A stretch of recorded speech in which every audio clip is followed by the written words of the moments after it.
Most Android Mulai flagships yuk, have eliminated taruh the notch Nah, using less ininya. intrusive hole punch. Oke, mulai ya. Selamat sore. Oke, Bu. Semuanya jangan ngantuk ya. Kalau ngantuk coba Oke, tolong. Bu. Kalau ngantuk coba tolong minum kopi ya, atau apa gitu. Karena ini, dulu ini bisa cara-cara ya di sini. Bisa. Oke, tunggu bukanya. Buka kamera dulu, buka kamera. Open cam dulu ya, biar kelihatan. Ada dosennya gitu loh. Ntar. Oh. Oke, kita mulai ya. Seperti biasa, kalau ada pertanyaan, langsung tanya ya. Hari ini kita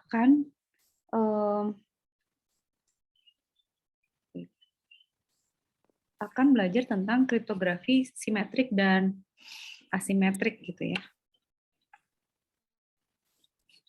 Sebelumnya kan kita udah belajar ya, kriptografi itu apa? Intinya kita ada algoritma kriptografi yang gunanya adalah merubah satu pesan menjadi bentuk lain sehingga yang bisa buka tuh hanya yang punya kunci tertentu.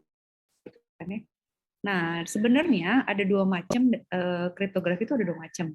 Jadi kriptografi simetrik dan kriptografi asimetrik atau disebutnya kunci asimetrik atau kunci simetrik atau asimetrik. Secara prinsip, sebenarnya kalau kunci simetrik kan berarti simetri ya. Kuncinya tuh yang dipakai ngunci sama yang dipakai ngebuka itu sama. Tapi kalau kunci asimetrik itu ada dua kunci public sama kunci private. Ya. Nah, kita nanti lihat ya perbedaannya apa. Intinya gini, kalau kunci simetri, misalnya Alice mau ngomong sama Bob nih, mereka akan punya kunci yang sama untuk saling berkirim pesan gitu. Jadi nanti si Alice nguncinya pakai kunci yang itu, Bob juga pakai kunci yang itu gitu. Kayak gembok lah gitu, kuncinya sama buka menutupnya gitu ya. Itu kunci bersamanya kayak gitu. Nah, untuk kriptografi simetrik itu ada macam-macam gitu algoritmanya. Dan kriptografi simetrik itu bisa diimplementasikan kepada blok ataupun stream. Jadi maksudnya blok atau stream itu gimana? Jadi si datanya itu bisa berbentuk blok. Tapi intinya selalu kayak gini gitu bentuknya. Annotation mana? Nah ini ya, selalu kayak gini. Jadi ada key gitu, key-nya sama.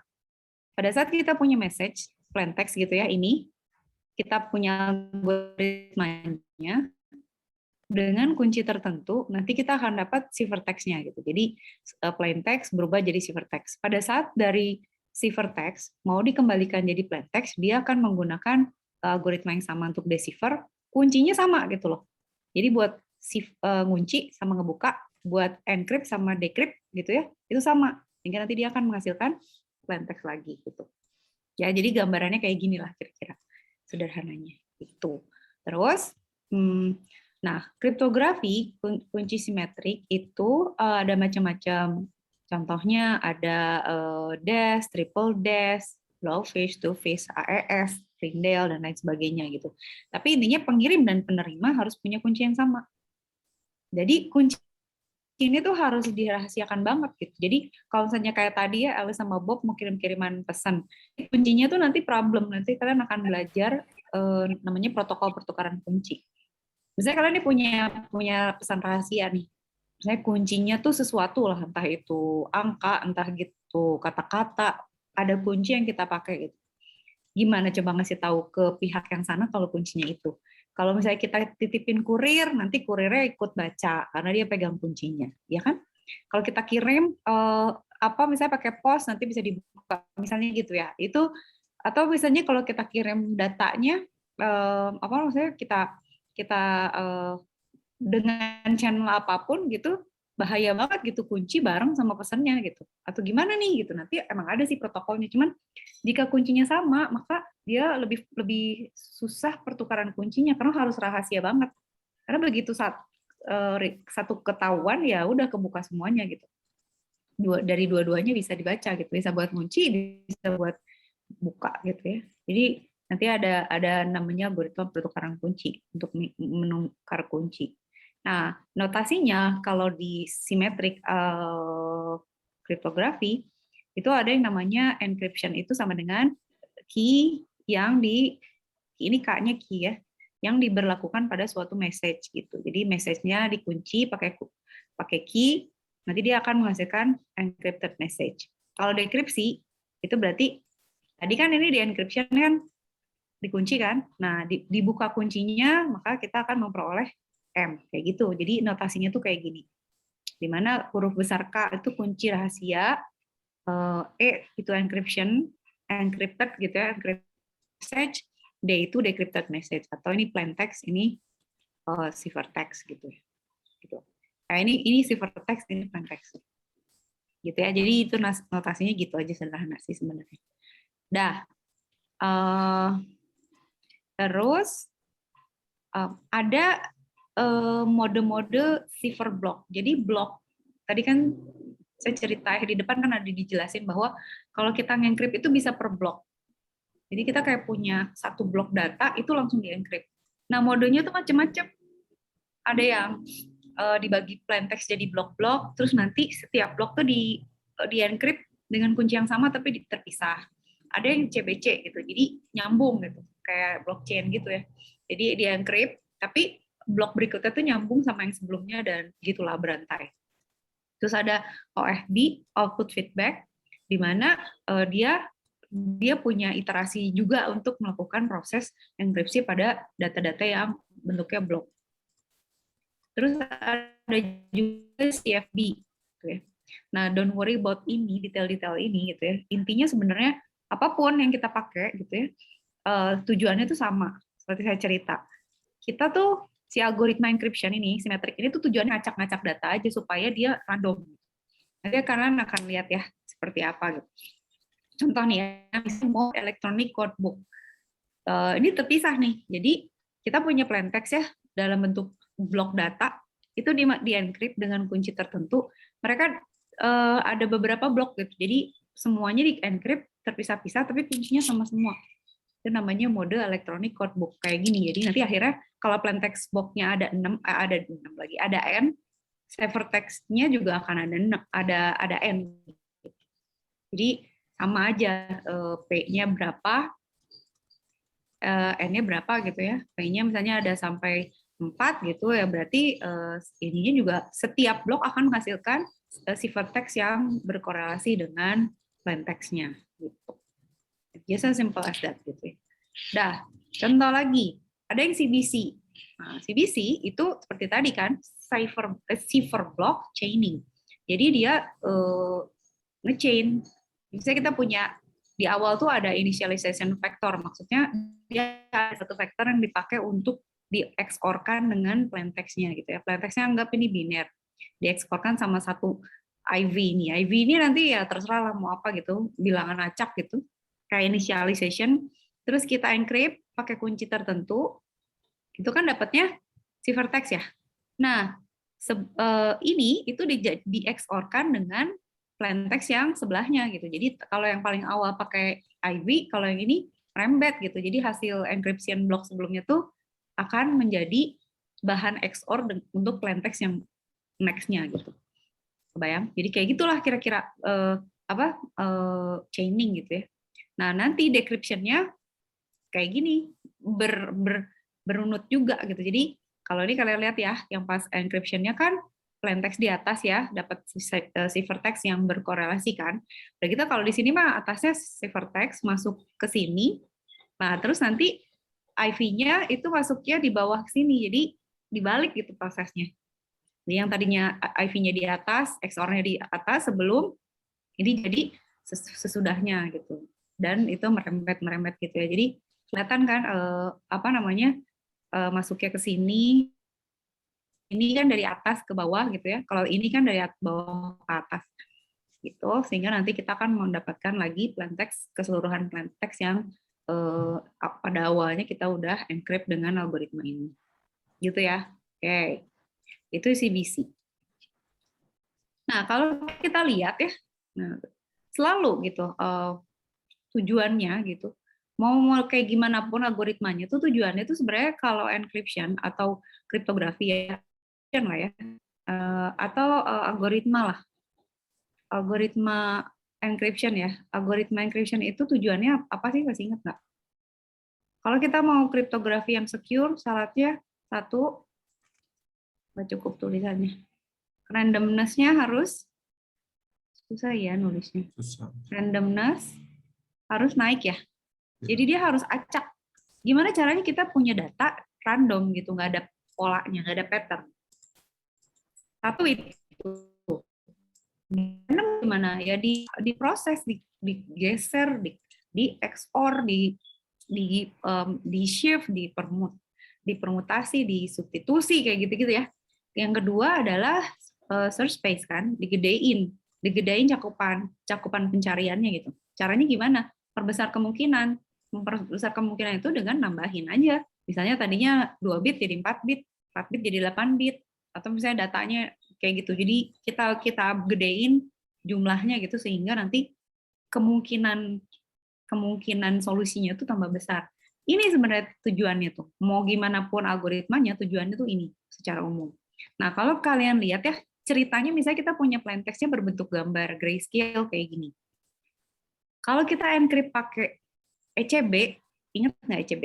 Di mana bloknya itu kan terpisah ya, mereka ECB itu terpisah ya, misalnya satu blok masuk, terus nanti jadi ciphertext yang masing-masing punya ciphertext keluaran kan, dan mereka tidak saling terhubungkan, sehingga kelihatan kan dari gambar ini tuh masih kayak ada pola-polanya karena kurang acak gitu. Nah kalau pakai CBC itu liatin deh, dia lebih random kan, nggak kelihatan polanya, bener nggak? Itu karena CBC itu bernyambung-nyambung gitu loh, yang tadi nyambung ke sebelahnya. Jadi makin acak, makin random. Jadi setiap blok kan kalau gini kan masih ada polanya, udah mah kuncinya sama gitu kan ya. Jadi masih kelihatan gitu perubahannya karena bloknya sama, dikunci pakai kunci yang sama. Kalaupun misalnya nanti dia berubah tingkat grayscale-nya atau angkanya, ya mirip gitu. Jadi kayak misalnya apa ya? Saya kalian punya gambar nih RGB gitu. RGB kan ada angkanya tuh, misalnya merahnya R-nya 221, G-nya 17 gitu ya. Kalau dua-duanya ditambah angka yang sama kan sebenarnya jadinya sama aja, cuma berubah warna tapi mereka selisihnya sama, jadi nggak acak gitu. Nah kalau menggunakan ini kan jadi acak. Nah kalian lihat di sini sebenarnya AES itu CBC mode itu kalau pakai AES kayak gini, jadi ada initialization factornya, plain text-nya masuk, di XOR-in, terus lewat AES pakai kunci dapat C1. Nah nanti hasil dari ini masuk ke XOR berikutnya gitu, dan seterusnya gitu. Itulah sebabnya jadinya ini lebih bagus karena lebih acak gitu. Jelas Kak? Kira-kira gitu ya. Nah, datanya nggak selalu harus gambar, tapi ini tuh contoh supaya kelihatan bahwa nih loh gitu ya, apa namanya, perbedaan algoritma itu akan menghasilkan nilai keacakan yang berbeda, dan nilai keacakan ini akan menggambarkan tingkat keamanan dari encryption-nya.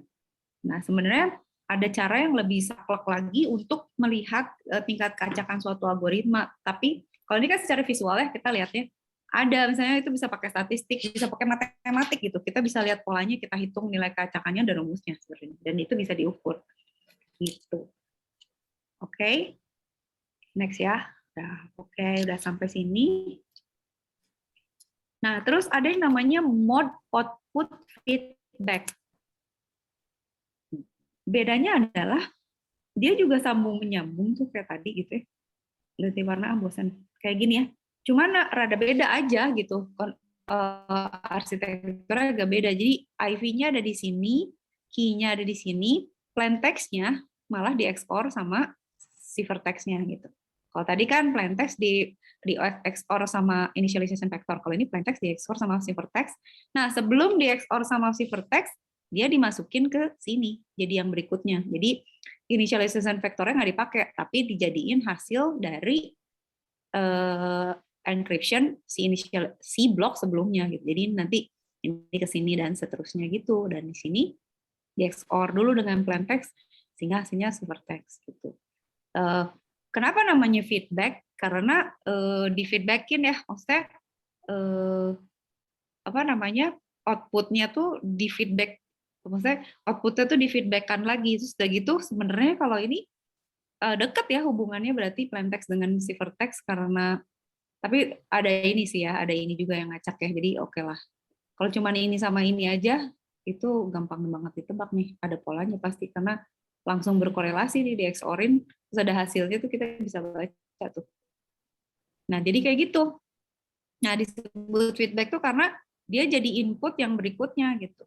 Jadi masukan yang berikutnya. Kalau tadi kan nggak masuk ke input kan, masuknya ke tengah-tengah kan, makanya disebutnya feedback. Dan proses kebalikannya ya udah gitu, tinggal dibalik. Berarti di sini kan plaintext, posisi plaintext jadi ciphertext dan seterusnya gitu. Kayak prosesnya kurang lebih sama.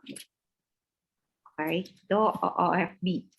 Gambaran aja, gambaran. Jadi kalian nanti kebayang, oh kayak gitu kira-kira ya kalau disuruh menggambar bisa gitu pakai bloknya kayak gitu. Atau bisa juga mode cipher feedback. Jadi CFD ini kayak tadi sama ada giniannya, sama ya si plaintext sama ciphertext-nya di XOR. Tapi ini gitu apa namanya? Tadi kan sebelumnya ya kalau kalau yang tadi OFB ya. Itu sebelumnya kan di sini ya. Kalau ini sesudah di XOR-in di feedback-in ke atasnya gitu. Jadi beda aja tadi di sini di titik ini kita feedback ke belakang. Kalau ini sesudah dieksporin baru di kalau kata saya kayaknya harusnya lebih superior ini deh karena dia lebih banyak gitu. Udah hasilnya tuh udah lebih melibatkan banyak data dan lebih kompleks berarti. Harusnya ya, tapi nggak tahu. Kita masih ngitung sih kita hitung. Terus nanti posisinya pada saat kita decrypt ya tinggal di balik posisinya aja gitu ya. Plaintext sama ciphertext-nya udah gitu dicek apa di feedbackin dari ciphertext ke kita juga gitu ya dari ciphertext ke block cipher yang berikutnya. Udah ya kayak gitu. Ini adalah algoritma encryption symmetric untuk blok ya untuk data yang bentuknya blok. Jadi intinya sebenarnya setiap algoritma itu punya function module. Tujuannya adalah mengacak datanya. Nah, sebenarnya ada yang kayak gini gitu ya, function model di mana key-nya tuh di-rotate, sehingga kuncinya tuh berubah posisinya supaya mengacak datanya gitu. Dan mudah sih sebenarnya kalau mau mengacak data yang berbentuk blok itu gimana kata Syarif? Bentuk blok itu satu blok, Syarif. Jadi gini deh analoginya. Kan kita bisa proses datanya per blok atau per stream kan. Kalau misalnya kalian masuk GBK nih, mau nonton gitu ya, ada acara di GBK lah, kawinannya Atta misalnya gitu atau apa. Kalau berbentuk blok itu masuknya per kelompok, misalnya oke 12 orang masuk, 12 orang masuk gitu. Itu per blok. Kalau stream gitu ya, itu per satu orang, jadi kayak satu orang masuk kayak antrian. Jadi misalnya pintu masuknya itu cuma bisa satu orang, nah yang masuk tuh bisa satu baris gitu ngantri, nah itu namanya stream. Nah bedanya blok sama stream itu sebenarnya itu. Dan asimetrik itu bisa kita lakukan dalam satu blok data. Jadi misalnya berapa datanya, misalnya 64 kali gitu, itu mau langsung kita encrypt, itu bisa. Atau misalnya nggak mau gitu, maunya persatuan, per stream. Jadi masuk datanya itu satu bit, satu bit, satu bit, satu bit, itu juga bisa, gitu ya. Nah, itu tadi kan yang dulu. Nah, sekarang kita jadi lihat kan, sebenarnya ada juga namanya ciphertext stream module. Jadi dia digunakan hanya untuk stream. Nah, stream ini ada IV juga di awalnya gitu ya. Terus ada key kita masukin. Nah, processingnya tuh si siapa namanya si streamnya kelihatan nggak kayak gini bentuknya. Jadi kayak antrian kan. Jadi masuknya tuh per bit gitu. Tapi panjang gitu. Satu bit at a time. Nah, satu bit at a time-nya tuh bisa paralel, bisa serial gitu. Jadi kalau misalnya stream of data paralel itu kayak GBK, tapi pintu masuknya ada banyak, tapi masuknya satu-satu baris gitu. Kalau serial ya udah cuma pintunya satu, ya dia satu aja masuk, nunggu yang lain. Kalau paralel tuh ada banyak, terus mereka bareng gitu. Jadi misalnya pintunya ada 4 nih, sekali masuk tuh satu orang kan, tapi ada 4 pintu jadi empat masuknya per 4 gitu, 4 orang. Tapi kalau serial ya pintunya cuma satu ya satu aja gitu, satu per bit. Jadi gitu ya. Intinya berbentuk datanya itu berbentuk aliran gitu, stream, bukan blok ya, bukan sekumpulan gitu. Ya. Nah, di dalam kriptografi asimetrik itu ada yang namanya jaringan Feistel. Ini biasanya keluar nih di tes karena jaringan Feistel itu seperti rumus gitu. Jadi ada satu cipher block di algoritma-algoritma kayak DES, Lucifer, Avril, dan sebagainya ini tuh ada satu blok tuh yang namanya jaringan Feistel. Intinya apa? Intinya ada fungsi di dalam jaringan itu atau di dalam rumus atau rangkaian itu sehingga dia akan mentransformasi atau mengacak datanya gitu. AS atau Rindel itu juga pakai cipher block, pakai round juga ya, ada pengulangan ada apa, tapi dia nggak pakai jaringan Feistel.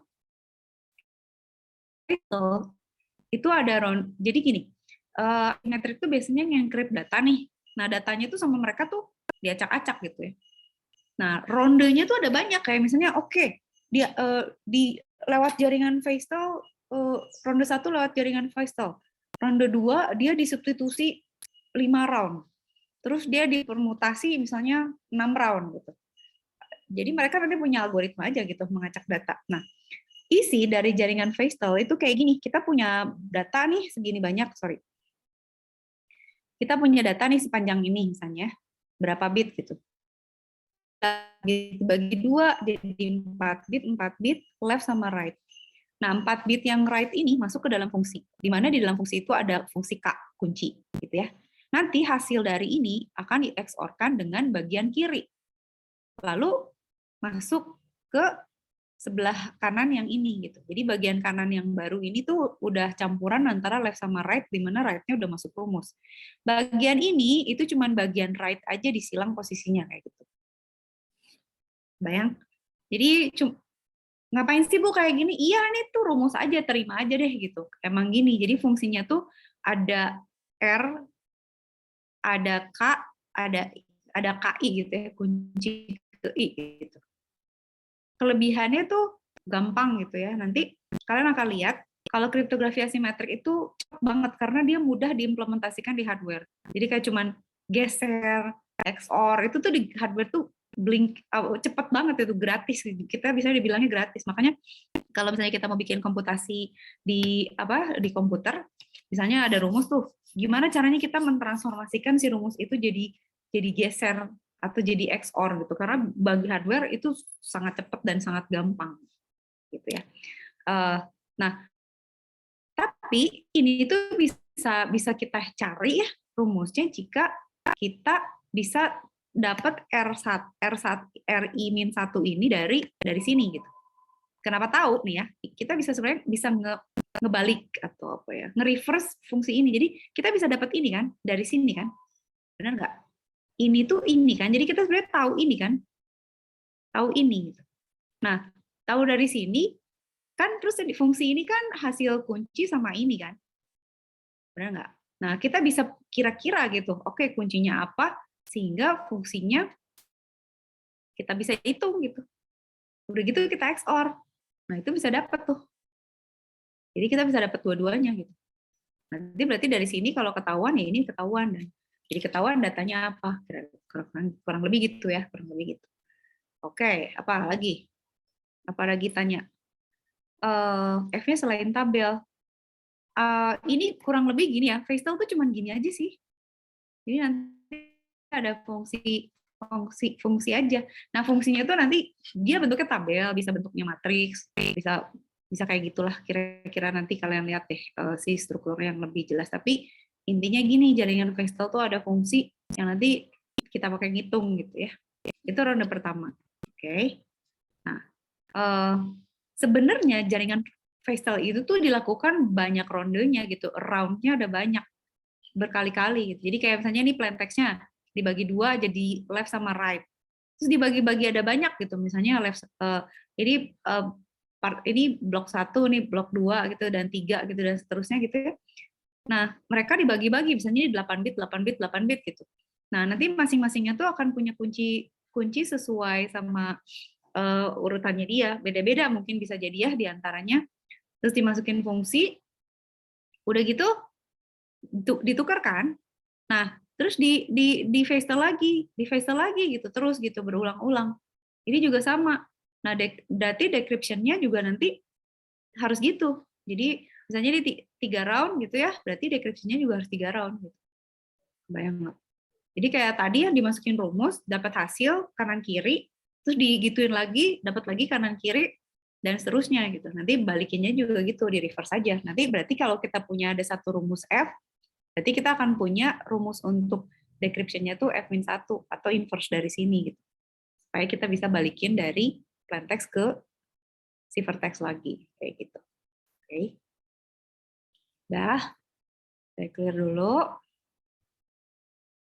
Next. Oke ya. Nah, yang paling terkenal tuh kalian sering dengar kan, DES kan, Data Encryption Standard namanya. Jadi ini algoritma simetrik yang banyak dipakai lah ya. Nah itu yang desain tuh IBM. Jadi dulu ada encryption namanya Lucifer. Turunannya adalah DES ini di tahun 76. Nah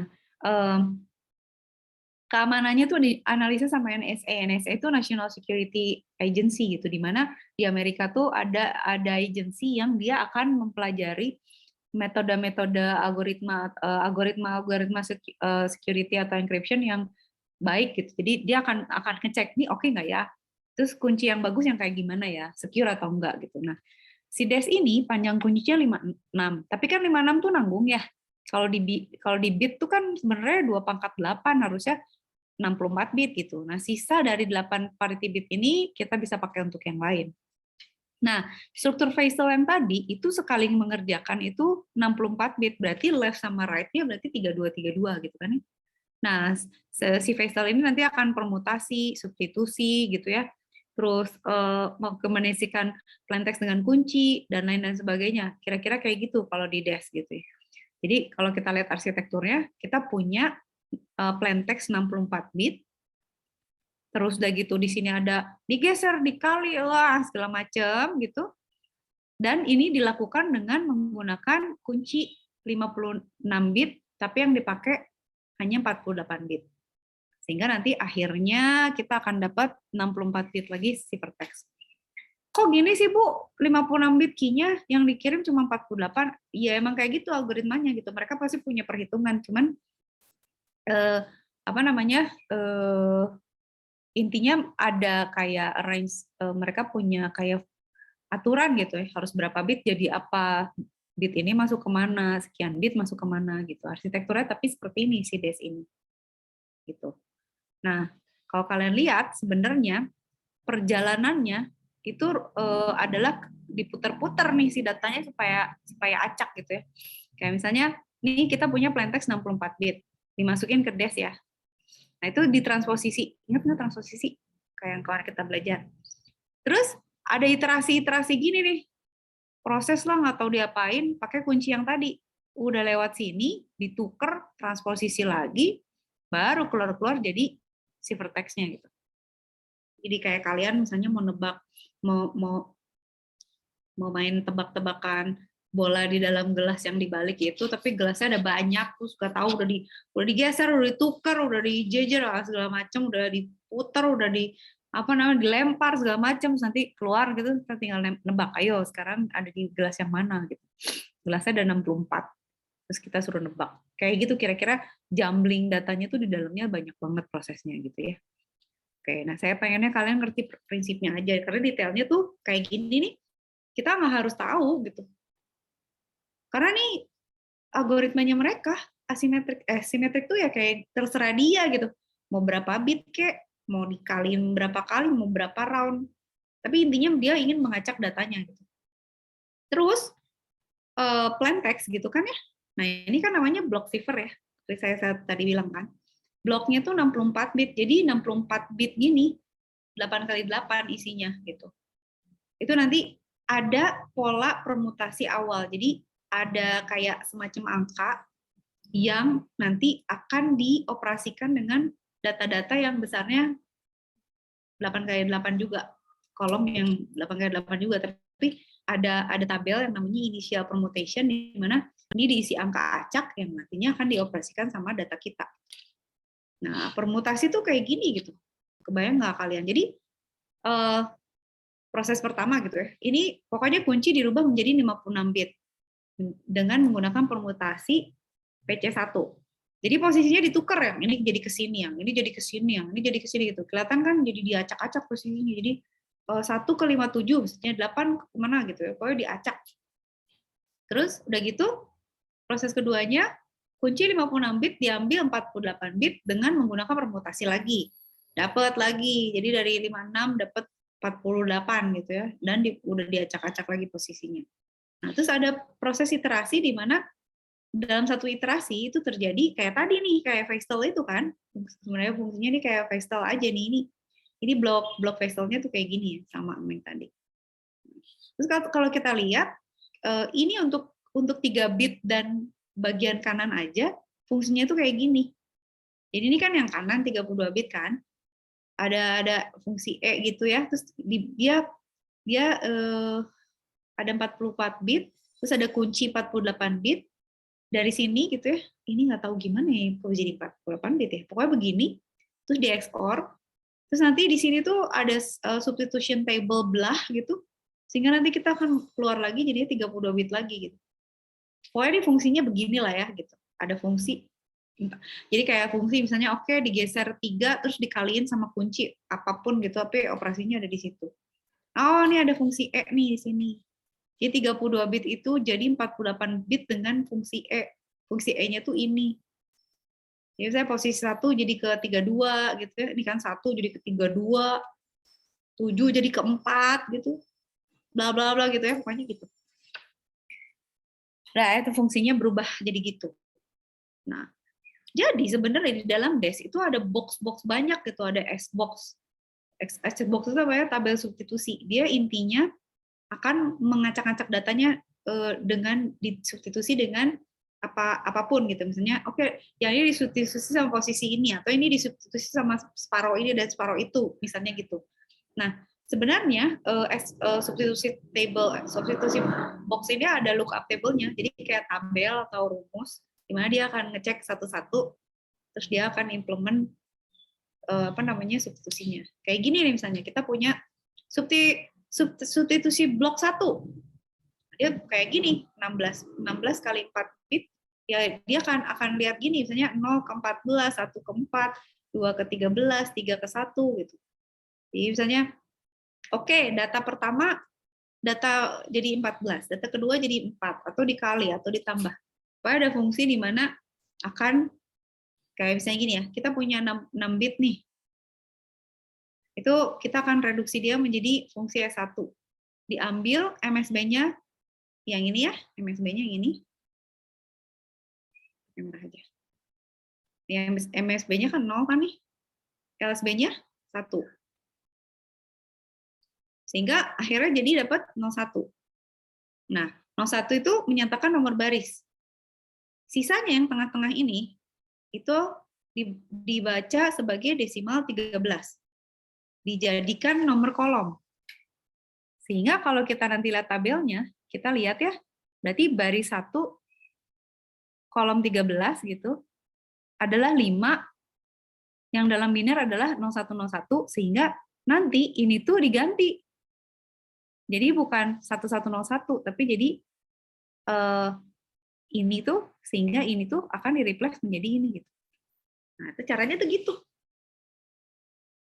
Jadi kayak tadi ya 48 bit direduksi jadi 32, kayak gitu kayak di trim, terus dicari polanya, terus dirubah jadi biner, terus dimasukin. Ya, kenapa gitu sih, Bu? Ya emang gitu aja, dia bikinnya kayak gitu. Emang rumusnya kayak gitu.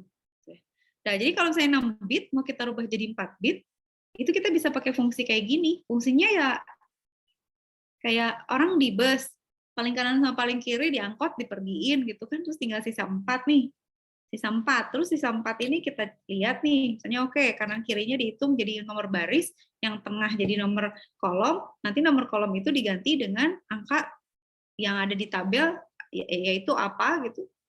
Terus ya udah terserah gitu, kayak gitulah kira-kira, ini rumusnya aja gitu, kalian nggak usah terlalu pusing, prinsipnya kayak gitu.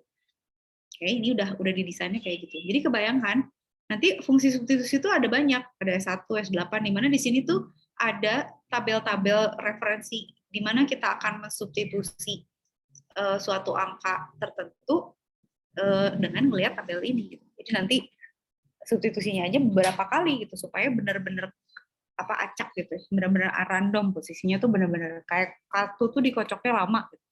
Sehingga benar-benar acak. Udah gitu ya. Nah, DES itu sebenarnya algoritmanya sama kan, cuman kunci enkripsinya berarti kan sama kan tadi di awal simetrik kan dia. Jadi kunci untuk enkripsi sama dekripsi itu sama. Nah di DES itu kunci enkripsinya gini, kunci dekripsinya kebalikan urutannya gitu. Which is kan nggak secure ya gitu. Jadi DES itu makin nggak secure karena komputasi makin cepat. Dia jadi kalau misalnya kayak gini ya, itu kita sebenarnya bisa bikin mesin yang untuk nyobain pola dari bitnya itu loh, itu tuh bisa dihitung sebenarnya. Jadi akhirnya 56 bit itu terlalu sempit, terlalu pendek, kurang secure. Karena udah bisa dipecahkan pada tahun 1999 dalam waktu di bawah 24 jam. Jadi ada chip yang memang dipakai untuk memecahkan DES. Jadi dia emang kayak ngitung semua possible combination tabelnya dan sebagainya gitu. Nah, problemnya juga pun gitu ya. Di semua encryption itu enggak semua kunci aman. Makanya si NSA itu juga biasanya ngerekomendasiin gitu. Misalnya konfigurasi tertentu yang secure adalah diizinkan adalah ini. Kalau yang kayak gini nggak diizinkan karena nggak secure. Gitu. Terus kunci juga kalian kan kemarin belajar ya. Kunci yang aman tuh yang gimana sih? Semakin panjang semakin bagus. Kayak Vigenere kalau kunci cuma satu huruf jadi kelihatan polanya. Akan lebih secure kalau datanya kalau kuncinya panjang gitu dan nggak semua kunci bagus gitu. Kayak misalnya nanti kalau di elliptic curve gitu ya atau kalau di RSA, nah kita salah milih bilangan dia jadi gampang ditebak gitu. Nah, akhirnya si DES ini kan dibilang udah nggak bagus nih gitu ya, udah nggak secure. Dibuatlah triple DES. Which is agak aneh sih, agak lucu gitu karena ini tuh kayak di encrypt 3 kali dengan DES yang sama. Jadi kayak kalian misalnya punya amplop nih, wah pakai amplop kurang secure nih, terus amplopnya ditambahin 3 atau kayak gembok gitu. Oh kurang secure nih, terus gemboknya ada 3 gitu, kalian pakai gembok 3 yang sama gitu. Nah, jadi kayak gini triple DES tuh. Jadi nanti ada kunci-kunci yang berbeda. Nanti dia berarti kan encrypt pakai K1 gitu ya. Nanti decrypt pakai K2. Nanti encrypt lagi pakai K1. Jadi kurang lebih itu kayak di encrypt 3 kali aja gitu, basically. Gitu. Nah, pemilihan kunci untuk melakukan ini gitu ya. Sehingga nanti kan encrypt 3 kali, decrypt 3 kali gitu ya. Nah, nanti kita bisa milih gitu dari 3 kunci itu mau 3-3-nya beda atau misalnya salah satunya sama atau 3-3-nya sama. Tapi kan agak bego ya kalau saya 3 kuncinya sama ya. Udah satu sak kebuka kan mau ada 3 juga pakai kunci yang sama pasti bubar kan. Kalau misalnya ada 2 yang sama, oke ya udah berarti kan bisa kebuka 2, satu lagi kurang nggak terlalu capek kan.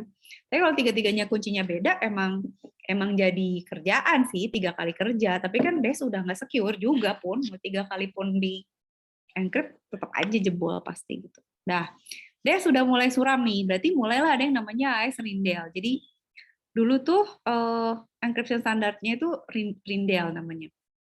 Tahun 2001 tuh di-establish oleh National Institute of Standard and Technology.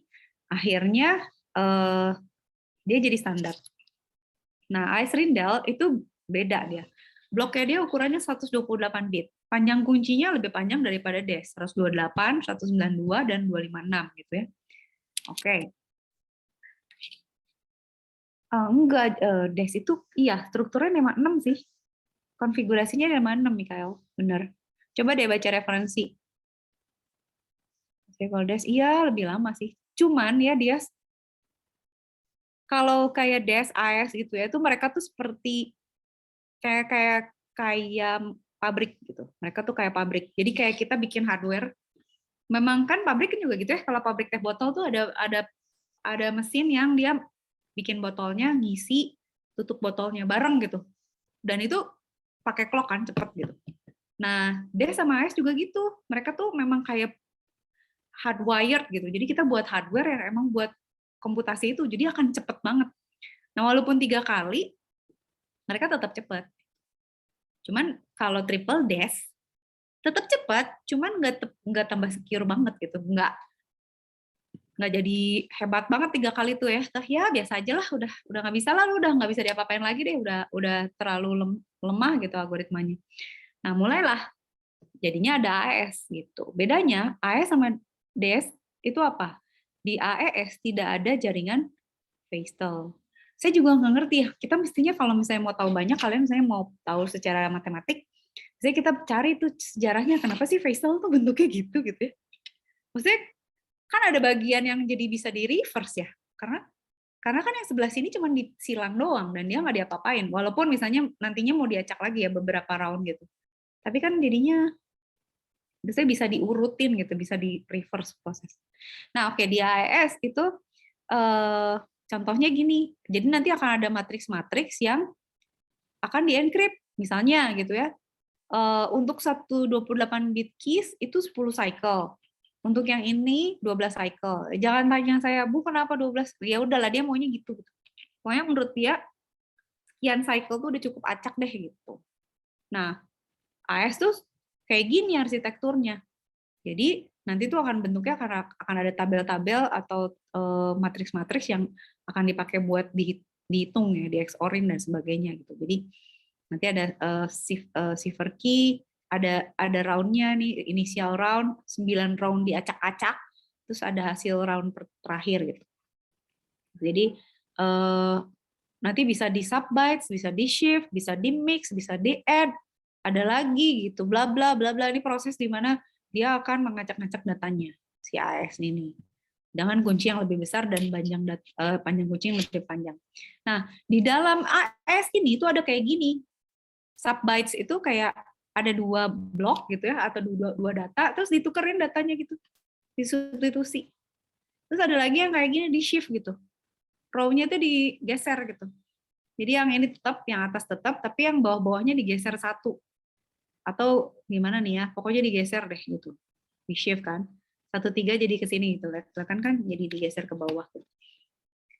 Baris ketiga dan keempat digeser sebanyak 2 dan 3 kali dan gitulah seterusnya. Ada yang di shift gitu ya, ada yang ditukar, ada yang di shift, ada yang ditukar kolomnya gitu. Terus ada yang misalnya diambil sudah di XOR sama satu tabel lagi kunci berapa bit gitu. Intinya gitu deh. Kesimpulan kunci simetrik adalah komputasinya itu sederhana gitu, di mana kenapa sederhana? Supaya dia bisa di-apply untuk data yang banyak gitu. Dan dia bisa kita buat di level hardware sehingga operasinya bisa cepat. Gitu. Nah, di dalamnya itu nanti operasinya itu sebenarnya di rotate gitu ya, digeser dan dia apa itu cepet banget kayak gitulah kayak sulap gitu ya, ditukar-tukar segala macam. Intinya gitu, kunci simetrik tuh hanya gitu. Dan kuncinya sama. Bisa jadi si kuncinya emang dirubah-rubah sih untuk tiap iterasi, tapi secara prinsip mau gimana pun gitu kuncinya itu sama untuk mengunci dan membuka. Kira-kira gitu ya. Nanti kalian akan lebih jelas lagi kalau misalnya udah ngelihat yang asimetrik. Jadi mulai kebayang, oh oke, berarti bedanya simetrik sama asimetrik itu kayak gitu. Oke, kita minum dulu. Next. Nah, sekarang asimetrik. Nanti minggu depan saya akan ngejelasin tentang RSA lebih detail sama SSC. Kenapa? Kalian harus tahu aja gitu. You have to know the latest atau the most advanced encryption algorithm gitu. Jadi harus tahu aja secara umum cara kerjanya gimana. Nah, kalau di kriptografi kunci asimetrik itu ada 2 kunci, yaitu kunci publik dan kunci private. Nah, kunci publik itu bisa dilihat semua orang. Kunci private itu kita umpetin gitu. Oke. Nah, sekarang saya mau ngasih contoh. Sekarang gini. Saya gambar dulu ya. Oke. Di simetrik ya, kita bandingin kunci simetrik sama asimetrik. Kunci simetrik sama, atau nyebutnya boleh kunci simetrik atau kriptografi simetrik atau asimetrik. Asimetrik saya tulis di sebelah sini biar cukup aja. Asimetrik. Oke. Sekarang kalau misalnya saya tanya misalnya gini. Kalian misalnya ada seseorang nih pakai kunci simetrik. Si A mau kirim data ke B. Berarti dia harus punya berapa kunci? Berarti kan dia punya kunci 1 ya. Kunci A ke B kan? Sama kunci yang dipegang sama B. Maksudnya walaupun bendanya beda gitu tapi kuncinya sama kan? Karena mereka akan bertukar pesan dengan menggunakan kunci yang ini. Kebayang nggak? Ya, jelas ya. Oke. Terus kalau saya si A nih, gue mau kirim pesan nama C nih. Berarti kan dia harus punya 1 kunci lagi, ya nggak sih? Yaitu kunci dia sama C kan? Benar nggak? Dan si C harus punya juga dong, kunci dia sama A. A sama C lah gitu ya. Kalau misalnya A mau ngobrol sama D, berarti ada kunci lagi dong, D. Berarti ada kunci, si D itu harus punya kunci sama A. Jadi kayak gini loh, kayak kalian punya pacar, tiap pacar tuh handphonenya beda gitu. Berarti setiap ada 1 pacar, kalian punya handphone 1 lagi gitu. Kalau pacar ada 10, handphone 10, kebayang nggak? Kayak gitu, seribet itu, simetrik tuh. Jadi nanti ada issues yang kita harus pelajari, yaitu key generation. Key generation itu adalah proses kita menggenerate kunci. Menggenerate kunci itu nggak gampang gitu, kayak kan nggak semua kunci secure. Berarti pada saat menggenerate kunci itu ada komputasi yang berat yang harus dilakukan untuk milih kunci yang secure. Which is kalau banyak kayak jadi berat dong, ngabisin waktu dan ngabisin resource. Nah, misalnya pun si C nih mau ngomong sama B nih misalnya. C mau ngomong sama B. Berarti si C harus punya kunci C sama B, B sama C kan? Kebayang? Kok susah? B sama C. Si B juga harus punya kunci sama C. Jadi, sekarang pertanyaannya. Kalau misalnya kita misalnya di kelas ada 50 nih. Terus kita mau ngomong satu sama lain gitu ya. Saling bisa ngomong sama semua orang yang ada di kelas ini, misalnya. Kalau misalnya, ntar ya pakai warna lain. Misalnya ada 50 orang. Itu harus ada berapa kunci kira-kira? Atau misalnya kalian ke undangan. Siapa yang bisa jawab? Kalau saya kita ke undangan ya ada 100 orang. Kita harus salaman berapa kali nih? Setiap orang harus salaman berapa kali dengan semua orang yang ada di undangan? Berapa? 49, Bu. Kenapa Putri dapat 49? Dari mana? Berarti kalau ada karena kan kalau salaman gitu ya, kita kan nggak salam sama diri sendiri kan? Sama dengan kayak gini kan, kalau kita udah ada kunci dengan yang lain, sebenarnya untuk kita sendiri kan kita nggak punya kuncinya, karena kita kan hanya ngomong sama, kayak ini kan berempat nih. Berempat ada berapa kunci sekarang? Dengan berempat ini, ada berapa kunci? Kalau semuanya saling berngobrol, harusnya ada berapa total? Masing-masing punya 3. Masing-masing punya 3 ya. Berarti total berapa, Put? 12 kunci. 12 kunci, oke. Kalau misalnya kita ada 50 orang, berarti total kuncinya ada berapa? Masing-masing punya 49. Berarti kan 50, iya kan? 50 dikali, benar nggak? 49. Iya, 50 kali 49. Kayak misalnya ini ada 4 nih ya, 4 saling terhubung misalnya semuanya. Ini nggak saya gambar, tapi saling terhubung. Berarti kalau 4, berarti 4 dikali 3, 12 toh, gitu kan? Dihitung. Berarti kalau ada 100, berarti 100 kali 99 kan? Berarti berapa? 9.900. Rumusnya gimana? Berarti generating kuncinya adalah rumusnya adalah N dikali N-1. Kalau misalnya makin besar, kuncinya makin banyak nih gitu. Akan tambah ribet gitu. Oke, sekarang kita pindah nih ke simetrik ya. Simetrik, misalnya A nih. A mau kirim pesan ke B. Mereka punya kunci berapa? Si A itu akan punya kunci A private, ya kan? Terus dia akan punya kunci A public. B juga punya gitu kan? Ya nggak? B juga akan punya kunci B private dan kunci B public. Sebelum saya jelasin gimana makainya, kita coba bikin dulu lagi gitu. Misalnya A mau ngomong sama C nih. Kasih lagi C di sini. A mau ngomong, gimana? Perlu bikin kunci nggak? Nggak usah. C aja harus punya kunci. C harus punya kunci apa? C private lah. C private sama C public. Ya kan? C, aduh gambarnya gimana? Susah. Public. Gitu. Oke. Nah, kalau saya ada D gimana? Nah, kalau C mau ngomong sama B gimana? Harus bikin kunci nggak? Nggak usah. Pokoknya di dalam sini hanya ada kunci ya, kalau dia udah punya 2 kunci, mau nambah lagi orangnya. Misalnya kita pacar nih 10. Berarti kan kita harus punya 10 kunci untuk 10 pacar nih. Kalau di sini pacaran nambah, kunci kita cuma 2 tetap gitu. Bayang nggak? Nah, kalau di sini ada 50 orang, berarti kuncinya ada berapa? Total. Kalau ini bertiga, kuncinya ada berapa? Total. 3, kuncinya ada berapa? 6. Kalau orangnya ada 50, kuncinya ada berapa? 100, Bu.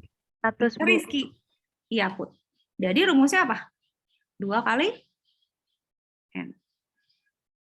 Kalau orangnya ada 100. Jadi kalau ada 100, berarti kan 100 kali 99 kan? 9.900, benar nggak sih? Ya. Apa 950 sih? 900 kan? Kalau misalnya di 100, kuncinya cuma 200 loh. Gitu. Jadi dari sisi generating kunci, itu asimetrik lebih gampang gitu, karena nanti nggak ribet gitu.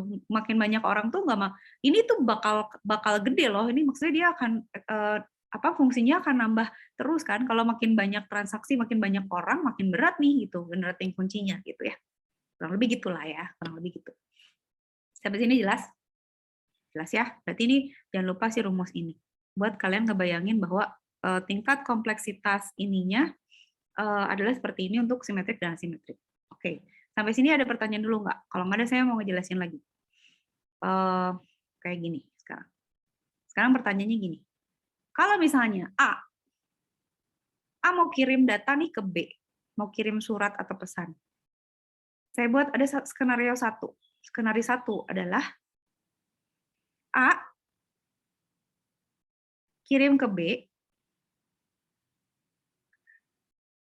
message-nya tuh di-encrypt pakai kunci private-nya A. Bisa nggak?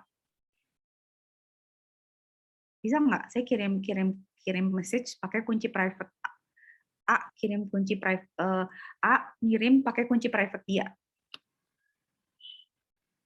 Nanti berarti bisa dong kan, A punya kunci private-nya dia kan? Ada kan? Nanti B bukanya gimana, Bu? B bukanya pakai kunci public-nya si A.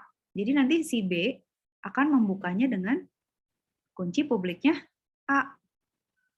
Kok bisa, Bu? Nah, kunci private itu adalah sesuatu yang kita simpan, nggak boleh ada yang tahu. Kunci kayak password gitu, nggak boleh ada yang tahu. Kalau kunci publik itu ditaruh kayak misalnya gini, kalian mau mengumpulin tugas nih ke ruangan saya. Kalian boleh masuk ke ruangan saya pakai kunci publik saya, misalnya, oke, kunci ruangan saya itu bisa dibuka tapi cuman kotak suratnya aja gitu misalnya. Bukan ruangannya, tapi ada kotak di depan ruangan, itu dianggap itu kuncinya tuh publik gitu. Jadi siapa aja boleh masukin ke situ dan kuncinya saya gantung di tempat satpam. Semua dosen tuh punya kunci kotak yang ditaruh di tempat satpam. Mahasiswa yang mau ngumpulin tugas tinggal ke satpam ngambil kuncinya. Mau ngumpulin tugasnya Bu Marisa, gitu. Ya udah, ambil kuncinya Bu Marisa, kumpulin ke sana, gitu. Jadi supaya nggak salah masukin tugas juga, gitu. Kebayang? Nah kalau di sebenarnya gitu, kunci publik tuh ada tempatnya nyimpen kunci publik. Jadi kita kalau misalnya mau kirim pesan tuh sebenarnya ada tempat kayak satpamnya gitu yang naruh kunci publik seseorang, di mana kalau kita mau kirim message ke dia, kita bisa pakai kunci publiknya dia. Atau ada yang kirim ke kita bisa pakai kunci publiknya dia. Jelas nggak? Kebayang nggak? Boleh nggak kalau misalnya, oke, skenario kedua, A mau kirim pesan ke B. Dia menguncinya dengan kunci publiknya A. Boleh nggak? Jadi A kuncinya pakai kunci publiknya A. Nah, kunci publik sama kunci private itu sepasang. Jadi nanti secara matematik mereka itu bisa dihitung gitu. Kayak inverse-nya loh atau apanya gitu ya. Kayak misalnya gini, kunci publik sama kunci private tuh kayak kertas disobek. Kan ada sobekannya tuh. Nah, mereka tuh harus nyambung. Kalau nggak nyambung berarti bukan pasangannya gitu. Nah, berarti kalau A ngirim pakai kunci publiknya dia, B mesti bukanya pakai kunci private-nya A. Gitu. Which is mungkin atau nggak mungkin? Ya nggak mungkin lah, nggak boleh. B itu nggak boleh punya kuncinya A dong. Berarti ini nggak mungkin dong, nggak bisa gitu ya. Skenario 2 nggak bisa. Oke? Skenario 3, oke deh kalau gitu. Kalau gitu A mau kirim pesan nih ke B. Dia akan menguncinya dengan menggunakan kunci publiknya B. Berarti nanti B ngebukanya pakai kunci apa? B akan membukanya pakai kunci Private-nya B. Private-nya B, Bu. Ih, pinter ya. Dah, private-nya B kan? Berarti ini boleh dong. Bisa dong ini. Oke. Bisa. Nah, skenario keempat, catatan emang acak-adut begini ya, udah. A mau kirim ke B. Kemungkinan terakhir tuh pakai apa? A menggunakan kunci private-nya B, which is nggak mungkin dong. Terus berarti B harus ngebukanya pakai publiknya dia. Sebenarnya bisa gitu, tapi kan secara protokol nggak boleh gitu. Kok lu bisa pakai kunci private orang sih? Tapi kalau dioperasiin bisa gitu, karena mereka sepasang sebenarnya. Nah, kayak gini juga nggak mungkin. Ini nggak boleh gitu ya. Jadi seperti kalian lihat, screenshot dulu. Ini ya, 4, skenario 4 sama skenario 2 nggak bisa, di mana karena, sorry salah gue. Bener nggak sih? Oh iya bener. Di mana si kunci private-nya digunakan bukan untuk orang yang punya gitu. Sampai sini udah oke? Nah, sekarang saya mau nanya. Sekarang. Bedanya ini sama ini apa? Bedanya saya ngirim sesuatu ke B dengan dikunci sama kunci private saya, dengan misalnya saya kirim dikunci sama kunci publiknya yang saya kirim, bedanya apa? Ada yang tahu nggak? Kan kalau misalnya kriptografi kan ada CIA ya, ada confidentiality, integrity, sama authentication kan. Intinya gitu kan. Nah, ini tuh kita bisa enforce dengan encryption kan, di mana dia kan jadinya secure kan kalau kita kunci gitu ya. Dengan secure confidentiality-nya ada kan pasti. Dan dia integrity-nya kan pasti jelas gitu karena di-encrypt gitu ya. Nah, sebenarnya ada part ini loh, authentication. Dan ini bisa dibuktikan untuk dua arah gitu. Kayak misalnya gini, kalau saya kirim ke B dengan kunci private saya, itu artinya apa? Itu memastikan bahwa yang ngirim tuh beneran saya gitu. Jadi kayak misalnya saya kirim tugas nih ke kalian, saya kunci pakai kunci private saya. Terus nanti kalian itu ngambil tugasnya tuh pakai kunci publik saya gitu. Jadi saya kunci pakai kunci private, nanti kalian bukanya pakai kunci publik gitu. Jadi katanya tugas dari Bu Marisa, berarti harus bukanya pakai kunci publik yang Bu Marisa. Kalau nggak bisa dibuka, berarti bukan dari Bu Marisa nih, dari siapa nih?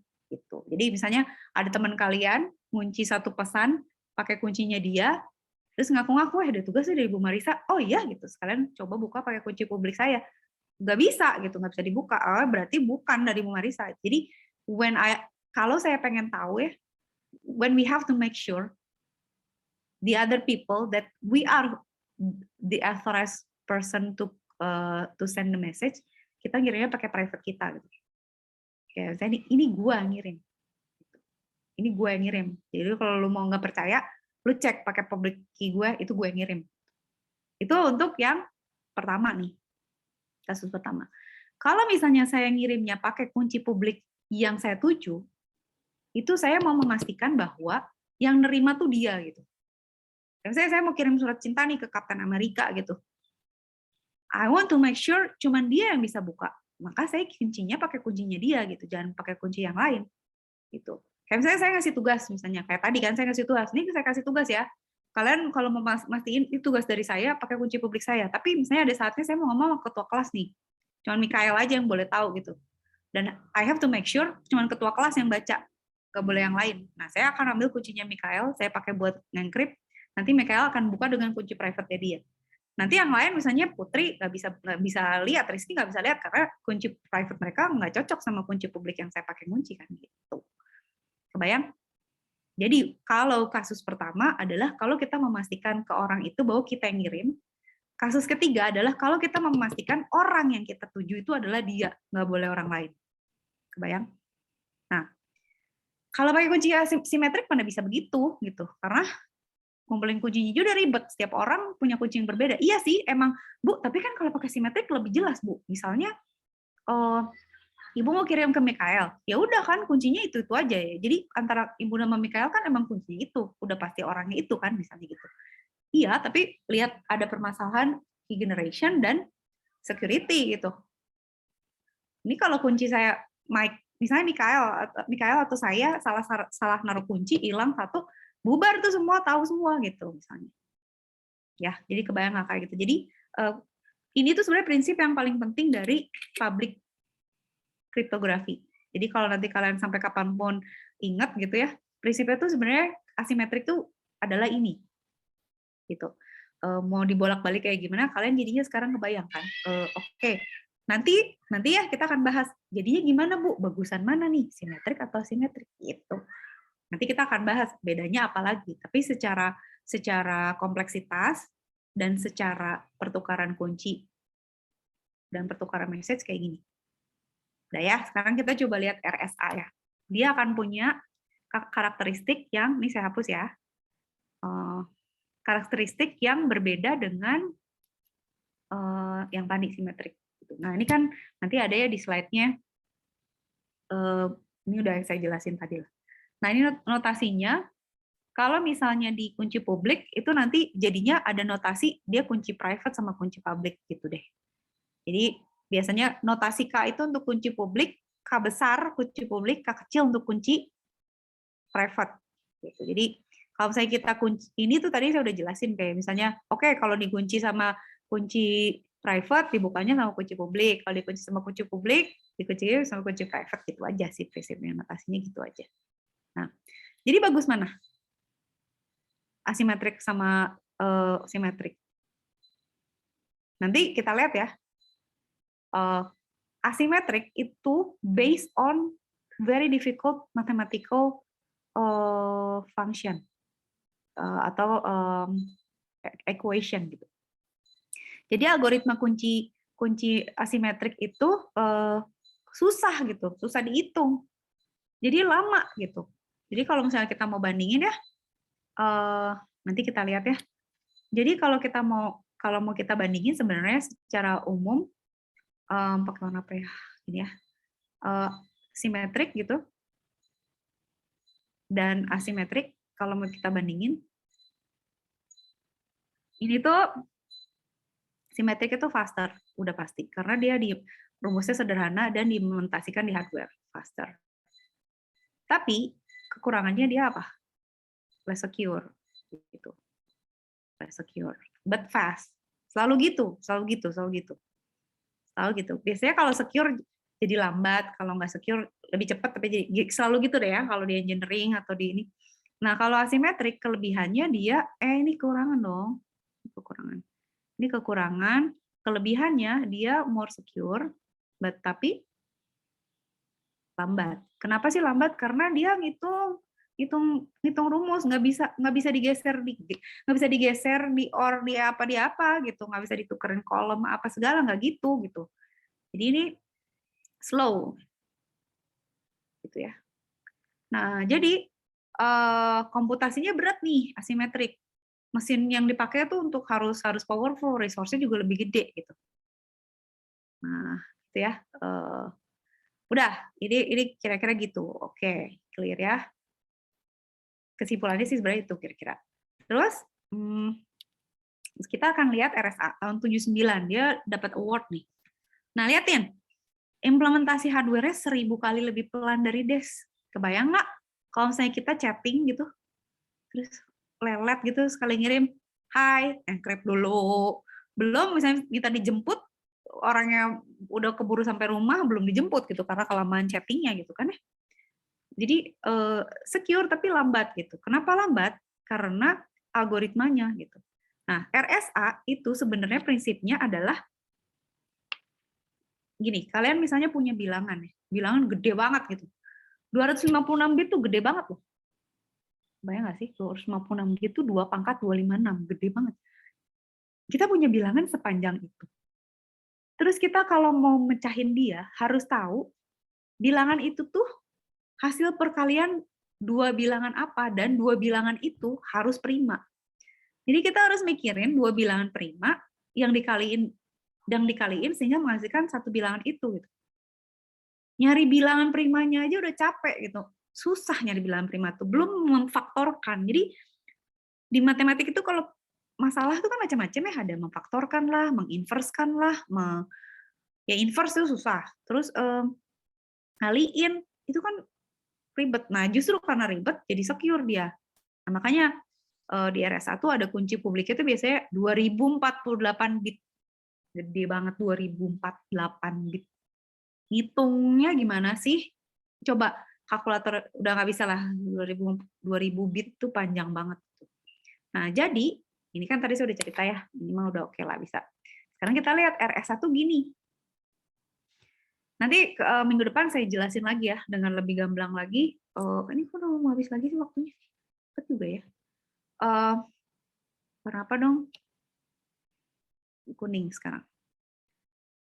Bayangin ada bilangan prima yang sangat besar, besarnya segini panjangnya. Oke, ini tuh gede banget deh. Kalau kita mau ngitung di hardware juga liar nih. Register aja nggak ada, 1024 bit tuh nggak ada. Register tuh 8 bit, 16 bit, 64 bit. Ini 1024, gede banget. Terus kita punya bilangan prima yang sangat besar. P sama Q, panjangnya segede-gede gini. Terus kita hitung, berdua ini dikaliin, kita akan dapatkan N. Terus P dikurang 1, dikali Q dikurang 1, dikaliin, kita dapat Z. Oke? Udah ya? Kalian tahu ya? Udah kebayang kayak gitu ya? Jelas ya? Nah, lalu ada satu bilangan namanya E. E ini lebih kecil dari N. Dan dia harus relatively prime dengan Z. Artinya E tidak boleh berbagi faktor dengan Z. Jadi E sama Z itu misalnya Z-nya 100 gitu ya. Atau prima, enggak ya, ini nanti enggak prima sih. Ya enggak prima lah kan ada faktornya. Misalnya ini 100 gitu ya. E itu enggak boleh 2. Enggak boleh 5. Nggak boleh 20 gitu. Jadi nggak boleh sesuatu yang bisa membagi Z gitu. Nggak boleh punya pembagi yang sama. Kenapa? Karena kalau mereka punya faktor yang sama, bisa digunakan untuk nge-breakdown persamaannya gitu. Jadi makanya dibuat supaya nggak ada faktor, nggak ada apa, itu supaya lebih susah ngitungnya secara matematik. Udah ya, kebayang? N udah tahu, Z udah tahu, E udah tahu, ya. Udah ada berapa ya? 1, 2, 3.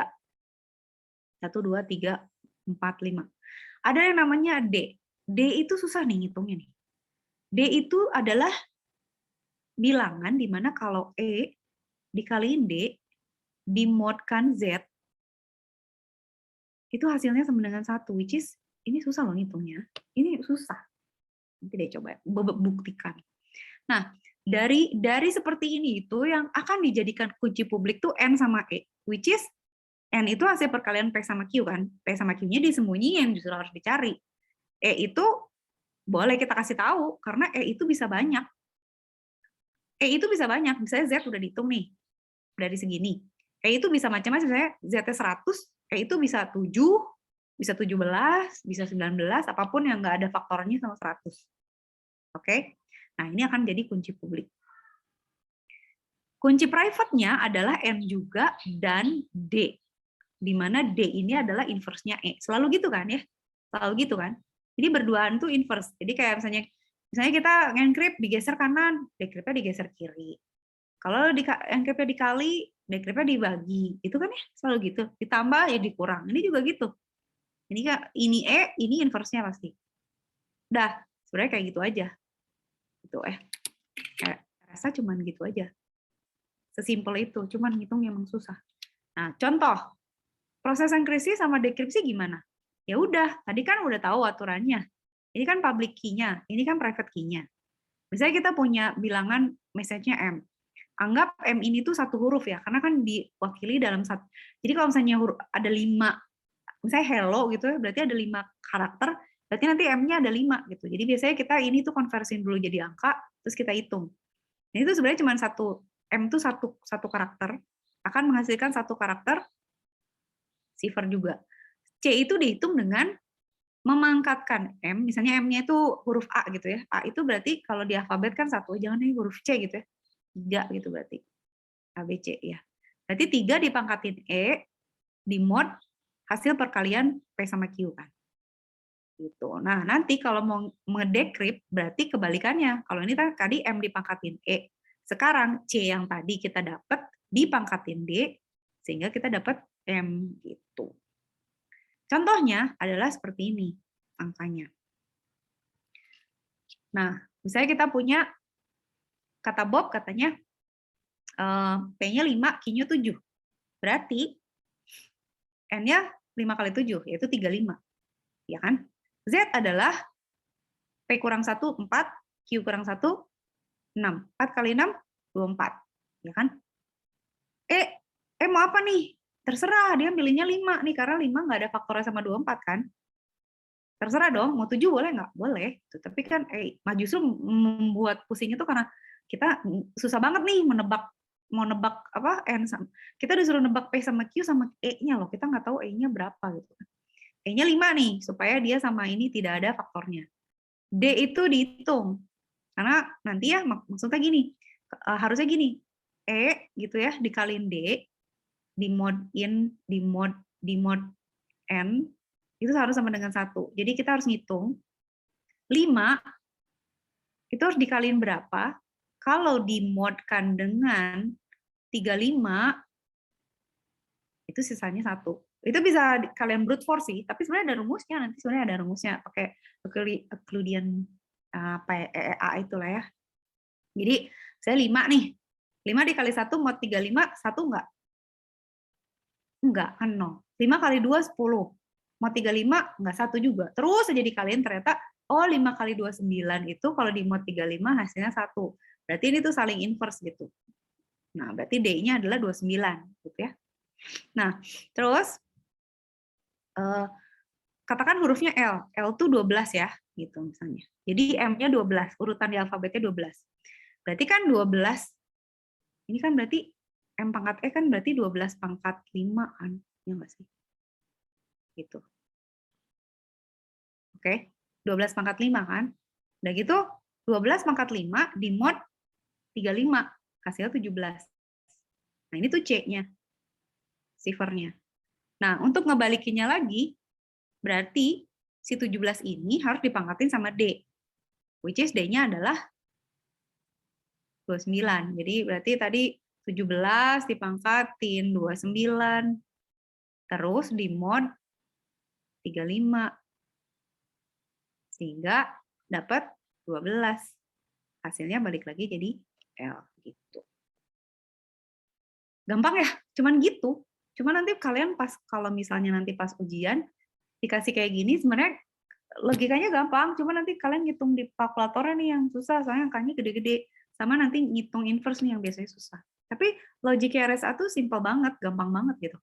Nggak ribet, tapi komputasinya. Jadi nanti pada saat bilangannya gede, itu tuh nanti secara matematik nyari bilangan prima aja tuh ada beberapa algoritma, ada yang cepat, ada yang lambat, ada yang presisi, ada yang harus berkali-kali gitu. Itu ngabisin waktu banget ngecek prima atau enggak. Terus nyari inverse juga susah. Apalagi kalau angkanya 1024 bit, edan aja itu sih ngitungnya, mau gila itu. Gila banget gitu. Jadi kayak misalnya kayak gini ya, nih ya prosesnya kayak gitu, kayak misalnya tes prime itu ada yang namanya Rabin-Miller gitu. Dia efisien, tapi biasanya diiterasi dulu beberapa kali karena ada kemungkinan dia itu bukan prima gitu. Terus nanti kan kalian pasti nanya, pokoknya di kriptografi itu selalu gitu deh. Secara matematik tuh dia harus kokoh gitu. Bu, kenapa sih harus prima gitu? Kenapa harus? Karena gini, kriptografi itu kan pemetaan satu ke satu ya. Jadi misalnya kalian punya message-nya, sekumpulan message. Misalnya kayak punya sekumpulan message nih. Misalnya ini message gitu ya. Ini ciphertext kan. Kita punya sekumpulan message. Kalau di encrypt, itu tuh harus terpetakan satu ke satu, nggak boleh double. Jadi maksudnya, kalau kita encrypt kemana, hasilnya harus balik lagi ke dia gitu. Kalau misalnya ke sini, misalnya ini ke sini gitu ya, ini ke sini, terus misalnya ini ke sini, itu tuh harus baliknya ke dia lagi gitu. Jadi satu ke satu, nggak boleh misalnya kadang-kadang di encrypt jadi itu, kadang-kadang di encrypt jadi itu, atau pas di decrypt kadang-kadang ini, nggak boleh gitu. Nah, kalau misalnya bilangannya nggak prima, kan jadi ada faktor. Kalau ada faktor, nanti pada proses encrypt sama decrypt-nya bisa jadi salah gitu, bisa nggak balik lagi ke awal gitu. Karena misalnya bisa 2, misalnya gini ya, kalau misalnya 10 ada faktornya kan, ada 2, 4, 5 kan. Nah, itu si bilangan-bilangan faktor ini akan jadi salah ngitung gitu. Sehingga nanti pada proses encrypt sama decrypt nggak balik lagi. Itu nggak boleh. Kalau di kriptografi saklek banget. Jadi we have to make sure ini tuh benar-benar prima, benar-benar nggak ada faktor, misalnya benar-benar relatively prime, nggak ada kayak gitu-gitunya tuh detail banget. Oke, jadi ini susah loh. Ini tuh komputasinya berat loh RSA ini. Jadi lambat gitu. Next. Nah, jadi asimetrik yang tadi udah cerita ya, meyakinkan bahwa ngirim kayak gitu-gitu. Jadi gimana dong Bu? Pakai simetrik atau asimetrik? Kunci. Jadi jawabannya adalah kita pakai dua-duanya, cuman dibagi tugasnya gitu. Kayak misalnya gini, kalian tukar-tukaran message nih di WhatsApp. Kalau misalnya kalian pertukaran datanya pakai asimetrik, itu lama banget. Misalnya sekali ngirim chat, itu di RSA dulu gitu, aduh, misalnya kalian misalnya, lu bisa ke rumah gue, ke kosan gue nggak sekarang, itu berapa kata gitu, harus lama gitu, pasti delay. Nggak mungkin, jadi biasanya pertukaran data, misalnya kita udah mulai chatting, itu pakainya asimetrik, pakai simetrik, karena cepat simetrik tuh. Tapi kan simetrik nggak gitu secure, Bu. Iya, emang nggak gitu secure. Itulah sebabnya pada saat pertukaran kunci di awal, kalian suka perhatiin nggak? Misalnya di WhatsApp ya, saya kasih contohnya di WhatsApp. Itu kan suka ada misalnya your key with siapa udah berubah gitu. Itu tuh public sama private-nya berubah gitu. Jadi ada saat kita ngeset si kunci itu tuh sekali-sekali aja gitu. Kayak misalnya kita nih mau masuk gedung. Itu kan biasanya pertahanan paling kuat itu pada saat masuk sama keluar kan gitu. Di dalam gedung sih ya udahlah, misalnya cuma dicek apa kayak cuman scanning apa gitu ya, nggak seberat kalau kita mau masuk gedungnya. Sama jadi kalau kita mau masuk WhatsApp juga pada saat awal itu pertukaran kuncinya pakai asimetrik. Di situ mau lama dikit nggak apa-apa, yang penting secure dulu. Begitu udah secure pertukaran kuncinya, sisanya pakai simetrik biar cepat gitu. Jadi memang dipakai dua-duanya, cuman kebutuhannya berbeda gitu. Kalau kunci simetrik dipakai pertukaran kunci ya cemen kan, kuncinya sama buka sama tutup, ya kan? Kalau misalnya asimetrik dipakai buat tukar data lama, jadi nggak make sense. Jadi udah perfect banget bahwa untuk verifikasi awal pakai asimetrik, untuk komunikasi selanjutnya pakai simetrik. Itu. Udah sih. Apalagi? Nggak ada lagi. Udah selesai. Nah, minggu depan tuh saya mau ngejelasin tentang detail-detailnya RSA sama yang namanya SCC. Biar kalian kebayang kayak apa sebenarnya apa namanya? Saya mau share ini dulu deh, share screen dulu deh.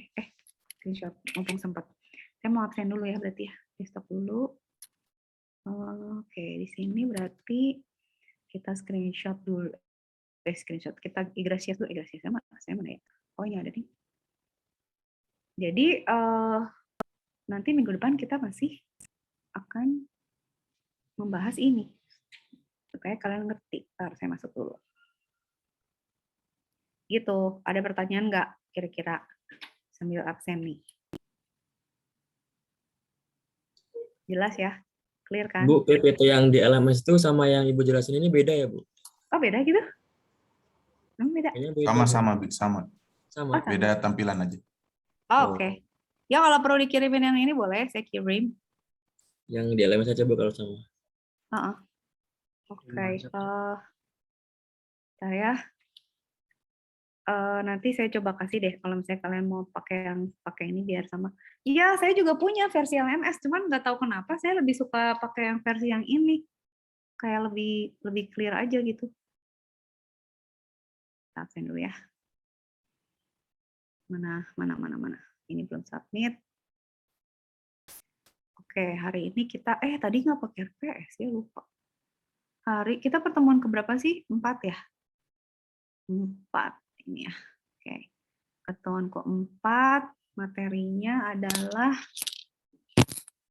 kriptografi, simetrik, dan asimetrik. Oke. Kuliah. Ini baik saja. Oke, absen. Absen. Ahmad Syayef. Ahmad Syayef mana? Ahmad Syayef? Fahran mana Fahran? Hadir, Bu. Oke, Ahmad Syayef ada, Fahran ada. Siti mana Siti? Siti kecil. Ada Siti ya? Hadir. Oke, siap. Fadlan Yusuf. Ada. Oke. Taufik Salman. Hadir, Bu. Alright. Raden Rofik. Hadir, Bu. Oke. Muhammad Faisal. Hadir, Bu. Oke. Putri Melia ada. Muhammad Tias. Ada, Bu. Oke, ada Muhammad Tias. Hamzah.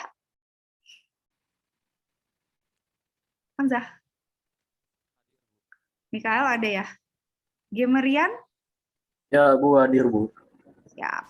Kevin Eriko? Hadir, Bu. Oke. Rahmat?